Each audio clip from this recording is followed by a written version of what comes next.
Ce film a été conçu afin de vous aider à utiliser la chaise EvacuSafe en toute sécurité. Cette chaise a été conçue afin de pouvoir être manipulée par une seule personne. Il est tout de même conseillé de réaliser une évacuation à l'aide d'une deuxième personne. Lors de la formation, entraînez-vous, si possible, avec des personnes de la même taille et de la même corpulence. Placez la chaise à l'endroit où elle sera utilisée.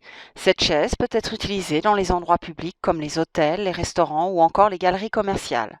Placez-la près des toilettes ou des issues de secours.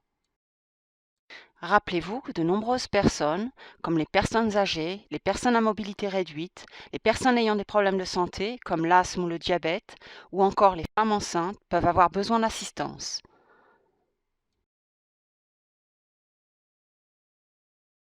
Retirez la housse de protection et placez la chaise sur le sol.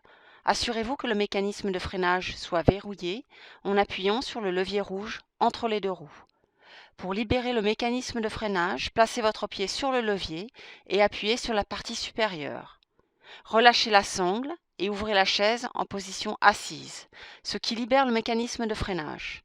Assurez-vous qu'il soit bien placé et ouvrez le repose-pied. Faites passer la sangle par-dessus la tête du client, fixez le harnais et abaissez les accoudoirs. Une fois que la personne est installée, libérez le mécanisme de freinage et dirigez-vous vers la sortie de secours. Une fois mise en mode fauteuil roulant, la chaise avancera facilement sur toutes les surfaces planes.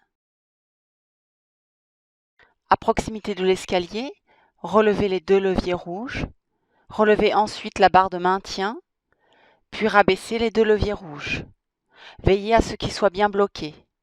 Placez votre pied sur la barre transversale et tirez la poignée vers vous afin de mettre le fauteuil en équilibre sur les deux roues arrière.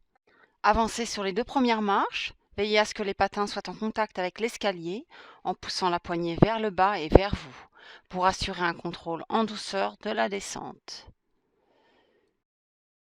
Une fois que vous atteignez un palier ou le rez-de-chaussée, repositionnez la chaise sur ses quatre roues.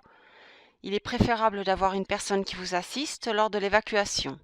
Celle-ci pourra ouvrir les portes, avertir, dégager les obstacles et rassurer la victime.